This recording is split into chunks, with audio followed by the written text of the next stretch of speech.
I want to give a special shout out to the team at CastSource.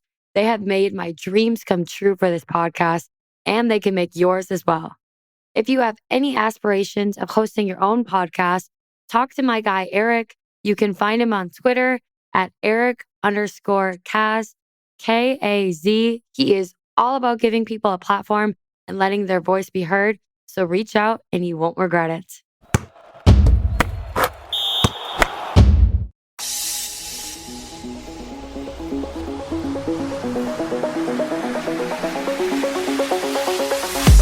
Hello, everyone, and welcome to From the Players podcast, where I am here for all of you past, present, and future players.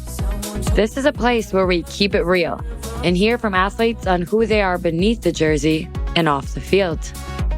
Without further ado, I am Sydney Supple. I am your host. From the Players is presented by Sports Entrepreneur and part of the CastSource Podcast Network. Welcome back to From the Players podcast. Today I have with me the one and only who put the nation on watch after her terrific freshman campaign, posting a 0.57 ERA, 17-win season, and 218 strikeouts, all while helping lead her Stanford Cardinals make it to the Women's College World Series semifinals. NiJaree, welcome to the podcast. Hi, thank you so much for having me. Absolutely. It is our pleasure. I have to say, speaking on behalf of thousands of people, we absolutely loved watching your freshman campaign. I mean, it was absolutely stellar. Thank you. It's definitely exciting.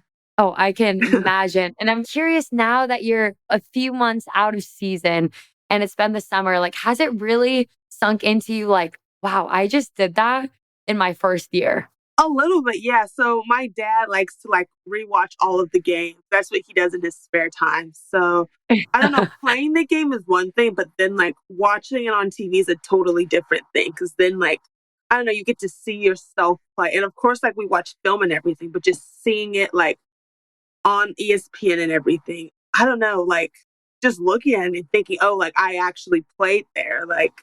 People can rewatch these games. It's incredible. I love that he does that. And you joined part with him in rewatching the games. And I'm sure, especially when you look back at the Women's College World Series, I mean, for any of us who have ever played softball, that was our dream. You know, we looked forward to every year around that time of year, just being glued to the television. Yeah. And what did it mean for you to kind of live out your childhood dream? And then I'm sure to go back and watch it with your dad on your couch on TV. Yeah, it was amazing. Like you said, every college softball player, growing up, that's always the dream. That's the goal. So just being able to do that finally, it was amazing. And to do it in my freshman year too. So now I have 3 years of wanting to get back to that stage. I have to ask, what do you think it was that made you so dominant just from day one stepping in? Because, a lot of times, especially as a pitcher, you need a few innings just to kind of get your feet under you. But from day one, you were dominant with the best of the best. What do you think it was? Honestly, I owe it all to my teammates and my coaches. And honestly, instead of all of the freshmen stepping on campus, the upperclassmen and our coaches kind of just embraced us into this family. So it's 10 times easier to play when you have that just family and community behind you. So I owe it all to them. We're sophomores now, but we're trying to do the same thing and embrace our freshmen already before we even get on campus. Just trying to embrace them into the same family culture we have. How big was that culture, especially towards postseason, when games get bigger, the crowds get louder? How much did you see that really pay off, what you talked about in fall, just kind of develop and blossom and then shine come postseason? Yes, it was everything. Once you get into a big, I feel like they're saying it's the biggest show on dirt. So just to, I don't know, you could have a mistake here and there and just know your teammates have your back. And we had the whole fall and even preseason to just build this trust we had between us as teammates and coaches. So it was amazing to see it all pay off. The biggest show on dirt. I love that line. And it is so true. And the neatest thing is that with every year, our sport is only continuing to grow. And it's so exciting for me to think about what the sport will be like when it's your senior year. Yes, exactly. We hit a session 1 record for, I want to say almost 13,000 people. So that was incredible just to be a part of history in the making. 100%. And then you guys go and you play Oklahoma, who historically, just based off of location, draws, a crazy electric crowd. And I want to know, like, what was your mindset when you're on that mound? The crowd's rocking around you. It's Oklahoma. And it never felt like it phased you, at least from a viewer standpoint. Thank you. Yeah, I remember my first time. It was our first game, my first time in the Women's College World Series, our first game there since 2004. And I was called to pitch. So I'm always a little nervous before games. I feel like every pitcher is. Just it doesn't matter if we're playing at Stanford or at the World Series. Like I always just have those butterflies. And I remember just walking out and I kind of like looked around. I was like, geez, like that's a lot of people. And then I later found out there was 13,000 people. But yeah, I was definitely nervous. But honestly, after I throw those first couple pitches and warm-ups, like all the butterflies kind of release and I feel better. And then honestly, like once the first batter of the game came up, I don't know, the crowd kind of like disappears. So I don't know, you don't see the crowd as much. And then like I watch it again on like TV or like I'll watch other games on TV. I remember when we'd be at the hotel, we'd watch like the other teams play and I just sit there and look and I'd be like, geez, like that's a lot of people watching. But yeah, it never really feels like that many when you're, I don't know, like in the moment. Hmm. You almost become so tunnel vision to the Exactly. job that you have to get done because at the end of the day, like the game hasn't changed. Hmm. And I would love to know as you're going back and you're watching your games, like there's this certain fire about you that I like absolutely adore. I mean, when you're like fist pumping after a strikeout, I'm like, that fires me up as another pitcher because I love people who have passion. And I guess I want to know, like, where does this fire come from inside of you? Yeah, I feel like I'm always like just a competitive person. Honestly, I feel like it ties back to basketball. I played basketball a lot growing up and I was always competitive there. And I don't know, basketball's just such a competitive game. Like, I don't know, I feel like softball, like the two teams are always kind of like separate, if that makes sense. Like there's always an offense and a defense. But basketball, like you're guarding one person and like that one person just on you like the whole game. So like, I don't know, there's some smack talk in basketball. Like, this is how it goes. Do you bring the smack talk to the field in softball? Not smack talk, no, but I definitely get like excited. So it definitely comes from basketball and just, I don't know, just like competitive nature. And yeah, I feel like it just translated into softball, especially in college when the stakes are higher. I've been able to have some people on the podcast before who have played at the Women's College World Series. And I think it's like really neat to kind of describe it for a lot of people who watch it on TV. But what would you say were maybe some of the things you didn't expected that you really enjoyed, like off the field, or what's something like no one who's watching the games would really expect about the Women's College World Series that you found to be really fun and interesting? Honestly, I want to say right before we got there, or kind of like when we were first getting there, we just did like a lot of media and press stuff. And of course, like, I don't know, like I knew it happened, but just going through it and how long it like took and all of like the steps and processes we had to go through. Like, I don't know, that was cool. Like doing all the media shots. Like, I don't know, you don't really think about that when you're just watching the World Series. You just, I don't know, watch the softball games. But there's just so many like parts and pieces that go into it. Actually, since we're a Nike school, Nike had this whole like kind of celebration for us and all the other Nike teams. So they gave us a bunch of like gear and clothes and swag. So all of that was cool. And I don't know, like there was so many like people working to put it together and it was amazing. That's so neat. And it's like you said, it's funny when you see all the people that it takes to put together an event like there is. It just makes you realize like the hundreds of hands that made these games to be on air possible. And I love what you said about the media day because I think the media day is one of the most like fun days about being a part of the process where you can get all glammed up, but really just like you can tell your team's story. And I feel like your team had such an incredible story. You mentioned it earlier. It was the first time since 2004 that Stanford made it back to the Women's College World Series. And how much pride do you take in bringing your program back to Oklahoma City? A lot, honestly. Like so many alumni were reaching out and they were all just excited as we were to get back. And yeah, just to see the community come together, it was amazing. That's special.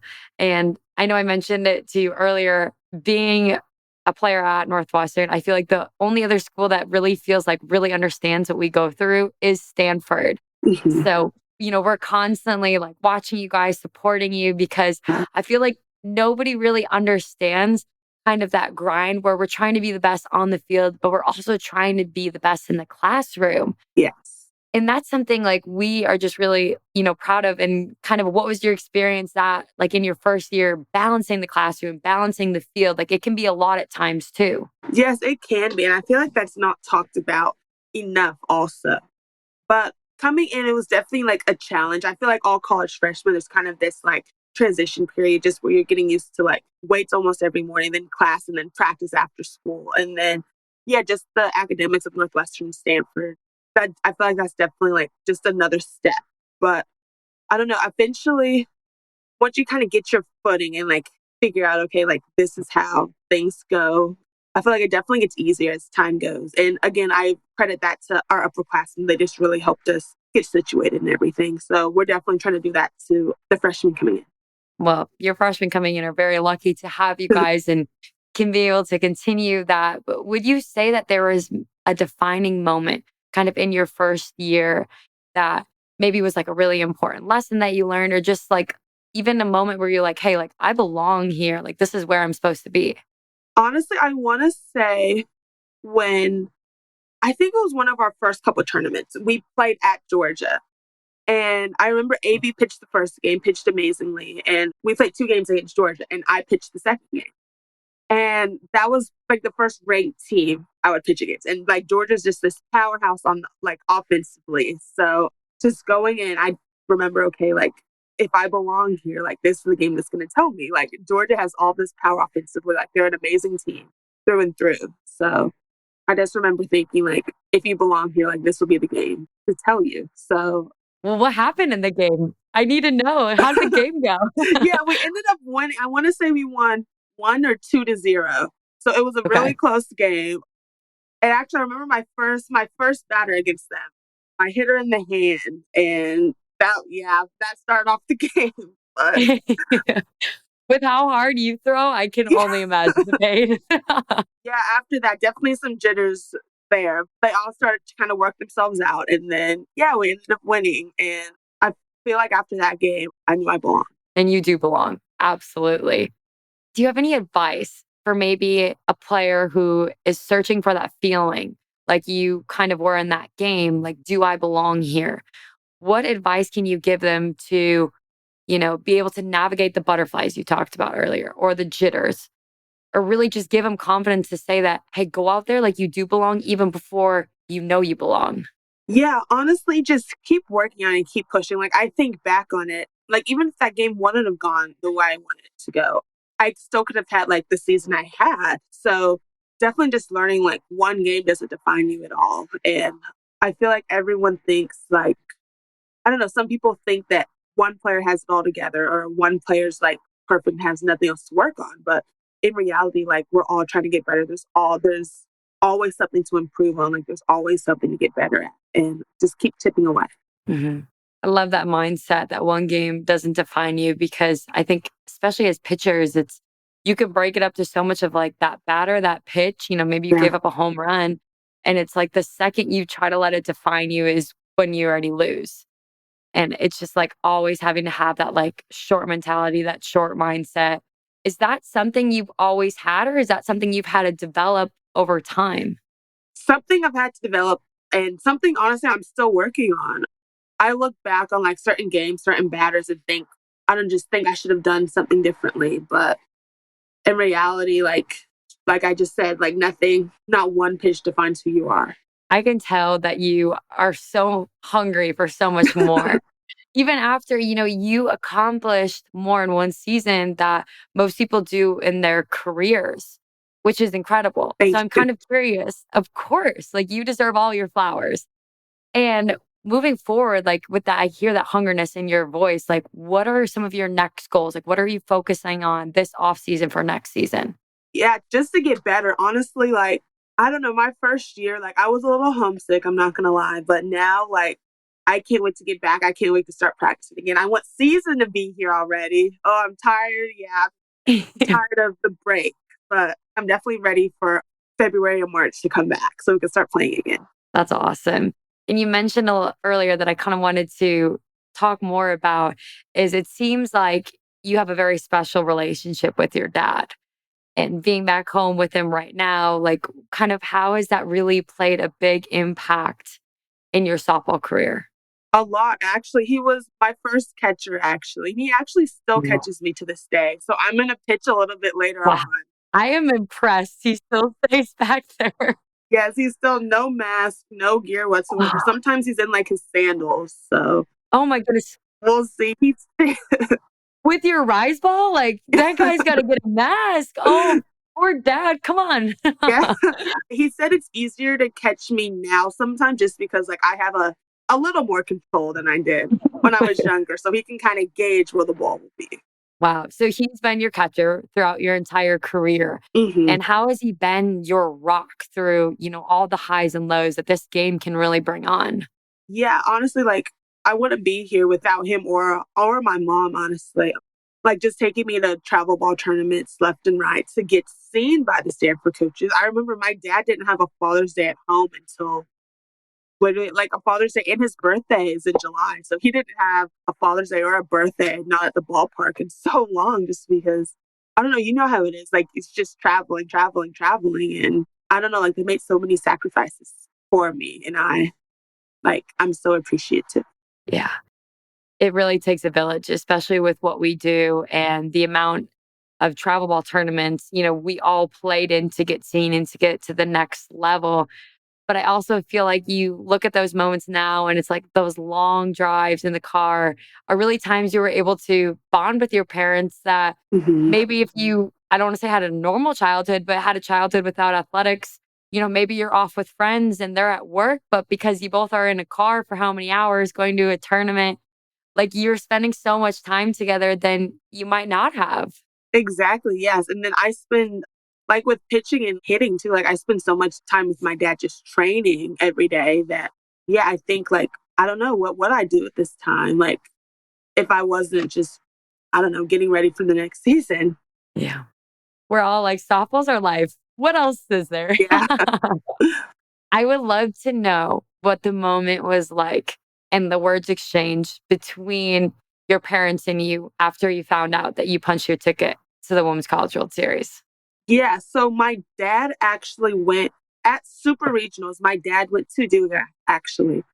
And he was so happy. He was trying to steal my like super regionals hat that we got, which was funny. He's a big hat dude, so he was Oh, trying to steal my hat. But yeah, they were all just so proud, and like that was the goal all season, just to get back to the World Series. And then once we were there, I'm from Topeka, Kansas, so my house, like we're literally like 3.5 hours from Oklahoma City. So my whole family drove down. They actually brought Cola, who she's in the room right now. oh, I But love that. yeah, so she drove down and so many people from my hometown just came to support me. So it was pretty cool. That makes the journey even more special. And with being so close, did you go to the Women's College World Series before this year, like just as a fan? No, not really. I remember I always had either like some high school ball or travel ball, maybe Mhm. starting up a little bit. But no, so my first time ever there was playing in it. I think that was a pretty good first time. Yeah. Have you talked to kind of your team and everything like this off season? Like, obviously, you're incredibly proud, but I can hear already like you're talking about how you're integrating the freshmen. Have you guys already set kind of like your sights on where you want to end next season? Yes. Knock on wood, but definitely the same spot we ended this year. Like to just get back to Oklahoma City and then even to win it this next year. I feel like that's always the goal. So just to see how we can keep growing and develop to try to get there. When people see Stanford softball and, now you've brought them back on the map, and I know you're going to work your hardest to keep them on the map, but what do you want the first thing to be when people think of Stanford softball? Just that never count anyone out. I feel like so many times like other schools and I don't know, other like teams, other people just doubted us, saying we couldn't get back to the World Series. We really wanted the top 8 seed actually, and then we didn't get top 8, we got top 9. So we just took that and just tried to run with it and just prove everyone wrong and prove that we deserve to be there. It almost like seems like it really like lit a fire in you guys. Cause I remember, we were at obviously watching the seating at the same time as you guys. And I know we were all shocked and it can feel like a slap in the face, but like how were you guys able to take it personally in a way that was going to Mhm. only fuel the fire? Exactly. Yeah. I feel like at first we were all a little disappointed, but then afterwards, looking back at it, like we planned on being in the Women's College World Series anyway. So I don't know. Did we have a little longer of a plane ride? Yes. But I don't know. No matter where we went or where we played at, we just had the mindset like we're going to win. We actually at Duke, there was this big, like, I don't know, there was like a storm coming in. So they moved the game up. We played at 9 that time, which was, I don't know, like 6 a.m. Pacific time. So I remember we all got up at like 3 a.m. Pacific time. And honestly, looking back on it, none of us were really that tired. We went back after the game, we all like took a good nap, but we were all just excited. How did you make it to the World Series? Oh, I took a nap. That's how I celebrated. No, that is crazy. Okay, so what time did you guys go to bed if you were getting up 3:30 Pacific time, which is your normal time? Yeah, we actually took some melatonin and everything and just phones down and just laid there. I got some like melatonin like spray actually that I sprayed on my pillow. That really helped. Dr. Teal's guys, that helped. That is Yeah. incredible. But I mean, what a story, whatever it takes, right? Exactly. And looking back on it, like we weren't even tired. Like we were just ready to like we were all excited. We were, I don't know, in the dugout screaming and I don't know, I didn't know what to expect that morning, but we were all up and ready to go. There was not one yawn. So I remember getting the notification that a game time is moved and looking on it and being like, oh, clearly ESPN made a mistake. Like, this isn't the time the game is actually being played. yeah. Uh, I'm dying to know. All season long, I saw you guys with a cowboy hat. Like, that was your team's thing. What's the story behind the cowboy hat?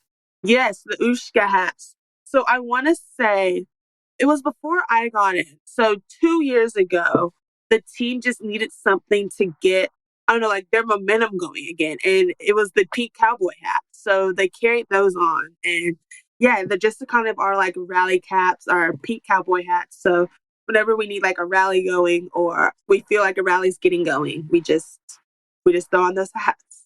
I love it. The pink cowboy hats. Those are the secret sauce, apparently, for you guys. Exactly. Yeah. And we have a couple engineers on our team. So we make hats with like the Gatorade slash Powerade cups. Kylie Chung, she's the mastermind behind it all, but she does a really good job of making all of those.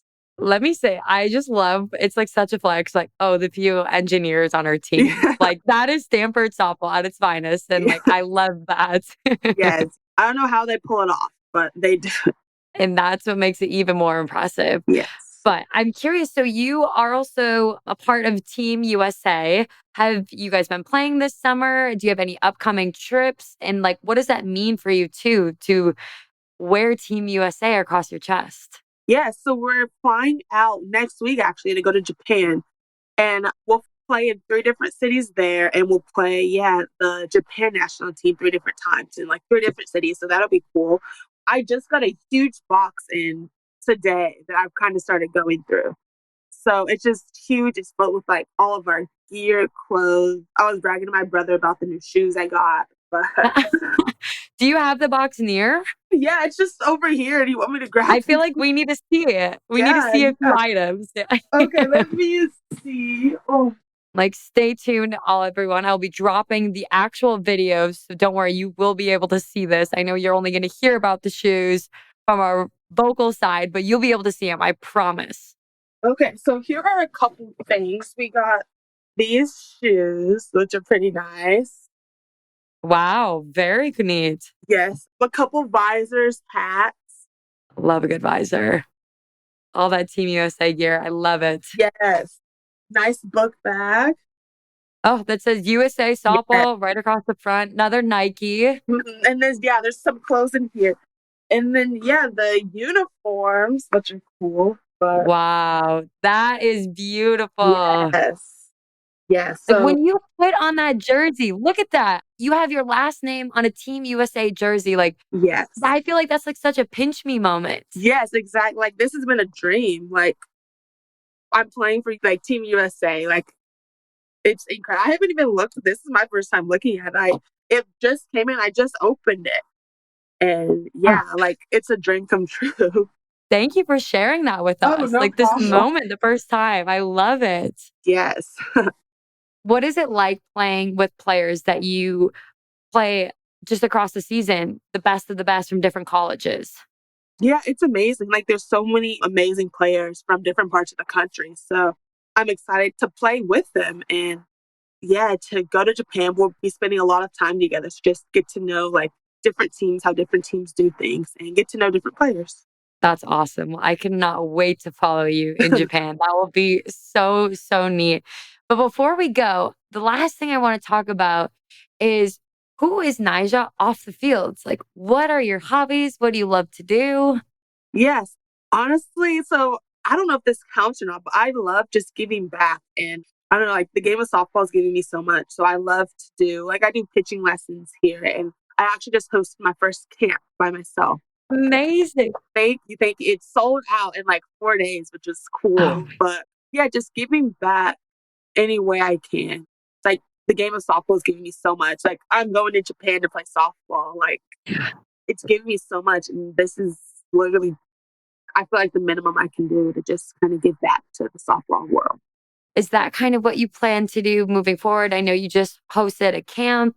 Is that something like you hope to continue? Is coaching in your future, or you just know you love to give back through lessons?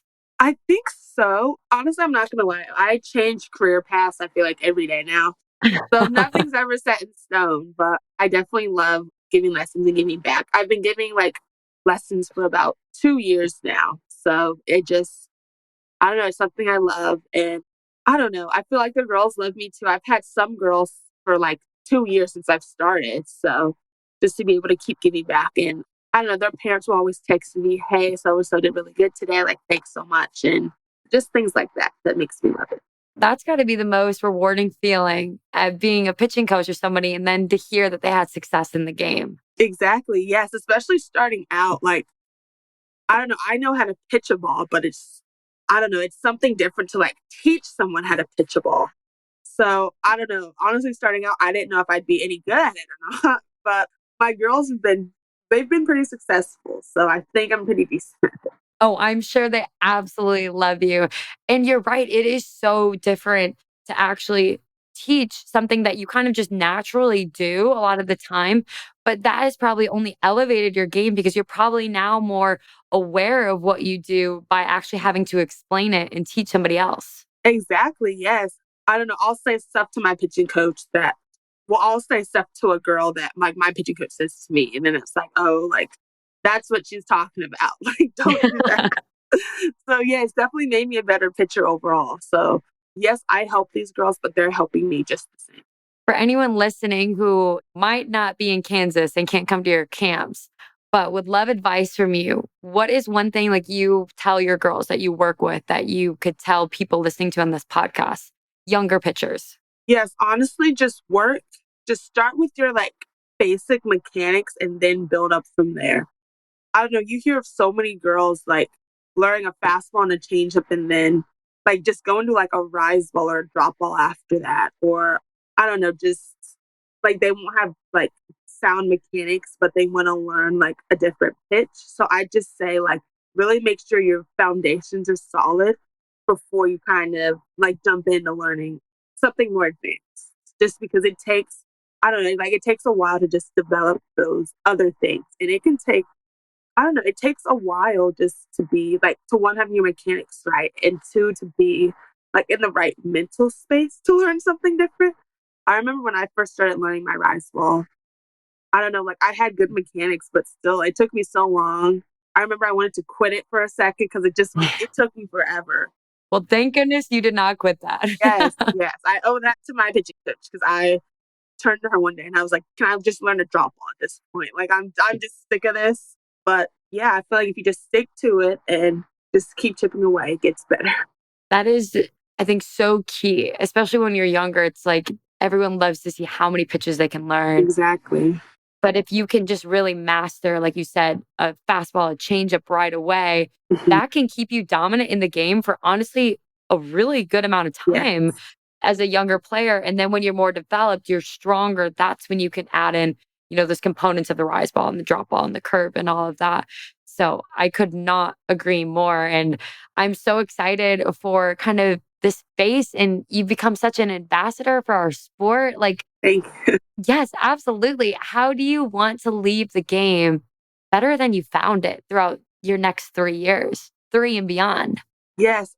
Like I said, just to keep giving back, honestly. Like I wanna meet as many young girls as possible and just pass on what I know as much as possible. So if I can just keep doing that, I know we'll have and I know other players are doing like the same thing. So if we can all just keep like just giving back to softball, I know it'll be a much bigger sport and we'll look back on this and just think like we kind of started it. People above us, like older than us, started it too. So yeah, I'm just excited to see how the sport keeps growing. Well, I can tell you one thing. The game of softball is very lucky for the hands that it is in with you and all the other people who are working hard every day just to give back to the next generation. Thank you. Yes, definitely. Well, Nija, it has been such a pleasure talking with you. Thank you so much for joining us on the podcast. Today, we were able to get a sneak peek of the Team USA gear for the very first time with you as well, which was so fun. And I cannot wait to watch you in Japan. But not only that, but just watch your career evolve. Like I said before, you've accomplished more in 1 year than anyone I know. I think the sky is the limit for you. So good luck in everything moving forward. And thank you again for coming on the podcast. Awesome. Thank you so much for having me. This was really fun. Thank you. But you don't love me anymore.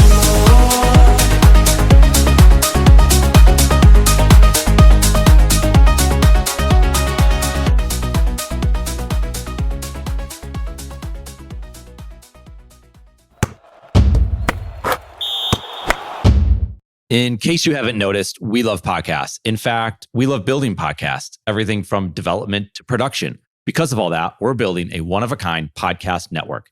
If you have a podcast or looking to launch a new podcast, then we should talk.